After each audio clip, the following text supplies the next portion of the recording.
नमस्कार दोस्तों, एक बार फिर से आपका स्वागत है अपने YouTube channel study point Maurya में। दोस्तों, आज की इस क्लास में मैं आपको समष्टि अर्थशास्त्र मतलब इंग्लिश में अगर हम बात करें मैक्रो इकोनॉमी की बुक का जो एक महत्वपूर्ण टॉपिक समझाने जा रहा हूं, उसका नाम है साथियों आय विधि। इसको हम इंग्लिश में कहते हैं इनकम मेथड। आज के इस क्लास में हम इसकी कुछ परिभाषा और इसके स्टेप्स को समझेंगे कि हम राष्ट्रीय आय को कैसे निकालते हैं। ठीक है, तो मैं आपको फॉर्मूले भी समझाऊंगा दोस्तों। ठीक है, तो चलते स्टार्ट करते हैं। हमारी आज की क्लास कहता क्या है? कहता है आय विधि। दोस्तों, आय विधि को हम इंग्लिश में कहते हैं इनकम मेथड। इसमें क्या लिखा है? राष्ट्रीय आय का मापन उद्यमों द्वारा उत्पादन के साधनों को लगान, मजदूरी, ब्याज व लाभ के रूप में किए गए भुगतानों के आधार पर करती है ना। ठीक है, तो यहाँ पे देखो साधन क्या होते हैं, एक चीज बताना चाहता हूँ। यहाँ पर साधन क्या होता है? भूमि, श्रम, पूंजी और उद्यम, इन सब का प्रयोग करके उद्यमों द्वारा क्या किया जाता है? उत्पादन किया जाता है। ठीक है, तो वहीं से दोस्तों हमें क्या मिलती है? लगान मिलती है, मजदूरी मिलती है, ब्याज मिलता है, लाभ मिलता है। इन सब के रूप में भुगतान के आधार पर करा जाता है, तो इसी को आय विधि कहते हैं। अब दूसरा एक परिभाषा दोस्तों, आय विधि के अनुसार एक लेखा वर्ष के, एक सटीक परिभाषा है जो बोल्ड में है। ये क्या लिखा है? कहता है आय विधि के अनुसार एक लेखा वर्ष को दोस्तों इंग्लिश में अकाउंटिंग ईयर या फाइनेंशियल ईयर कहते हैं, जिसको दोस्तों मेजर किया जाता है 1 अप्रैल से लेकर के 31 मार्च तक। क्लियर है? सो यहाँ पर क्या लिखा है? कहता है एक लेखा वर्ष में देश की घरेलू सीमा में समस्त उत्पादन इकाइयों द्वारा सृजित आय कौन, मतलब जनरेट द इनकम, कौन सी? फैक्टर इनकम, मतलब लगान, ब्याज, मजदूरी, लाभ का योग किया जाता है, जिसमें घरेलू आय एनडीपीएफसी कहते हैं।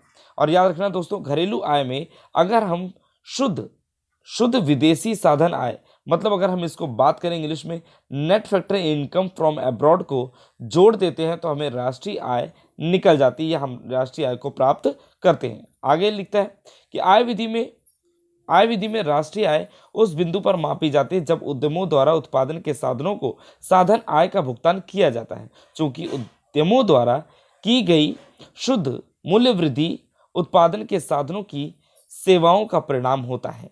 इसलिए वहीं शुद्ध मतलब मूल्य वृद्धि साधनों में साधन आय, लगान, मजदूरी, ब्याज, लाभ के रूप में बांट दी जाती है। तो एक इसको अगर मैं शॉर्ट में अगर आपको कहूँ साथियों, कहता है कि लगान, मजदूरी, ब्याज और लाभ, इन सबके द्वारा अपनी घरेलू सीमा में जो हम अर्जित करते हैं उसे घरेलू आय कहते हैं। जब हम घरेलू आय में शुद्ध विदेशी साधन आय मतलब कि net factor income from abroad को जोड़ देते हैं तो हमें क्या मिल जाता है? राष्ट्रीय आय प्राप्त हो जाती है। ठीक है, हमें बस यही परिभाषा समझनी थी। और इसके बाद हम समझेंगे दोस्तों इसके स्टेप्स क्या हैं। तो यहाँ पे 5 स्टेप दिख रहे हैं आपको स्क्रीन पर। सो क्या लिखा है? आय विधि के द्वारा राष्ट्रीय आय के निकालने के लिए निम्न पग या चरण उठाए जाते हैं।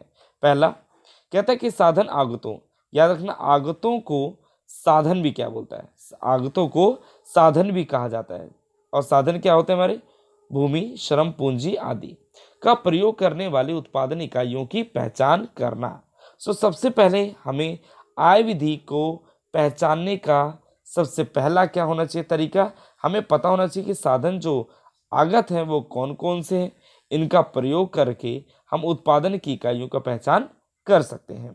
दूसरा, साधन भुगतानों का वर्गीकरण, जैसे कर्मचारियों का पारिश्रमिक, जिसे हम इंग्लिश में बोलते हैं कंपनसेशन ऑफ एम्प्लॉय, मिश्रित आय मतलब मिक्स्ड इनकम, ठीक है, और ऑपरेटिंग सरप्लस जिसको हम हिंदी में बोलते हैं प्रचालन अधिशेष में।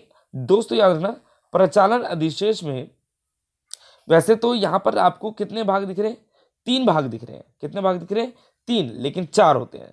ठीक है, लगान और मजदूरी ये एक ही माने जाते हैं। ठीक है, लगान, मजदूरी, ब्याज, ठीक है, और लाभ, ये 3 चीज। और चौथा जो होता है ऑपरेटिंग सरप्लस में जो इंक्लूड होता है उसे रॉयल्टी कहते हैं।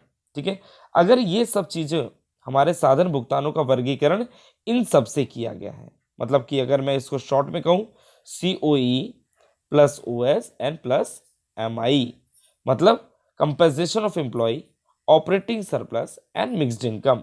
अगर इनको हम जोड़ते हैं तो हमारी डोमेस्टिक इनकम फाइंड आउट हो जाती है। क्लियर? अब अगला तीसरा पॉइंट क्या कहता है? कहता है साथियों, साधन भुगतानों की राशि ज्ञात करना। साधन भुगतानों की राशि, अब हमारे पास ये क्या है? साधन भुगतान है, इन सब की राशि मतलब कि क्या पता होना चाहिए? इनकी वैल्यू पता होनी चाहिए, इनकी वैल्यू है क्या। चौथा पॉइंट कहता है घरेलू सीमा में साधन भुगतानों मतलब कि सृजित साधन आय को जोड़कर घरेलू आय, अभी भी मैंने बताया, अगर मैं इन सबको जोड़ देता हूं तो मुझे क्या मिल जाता है? घरेलू आय।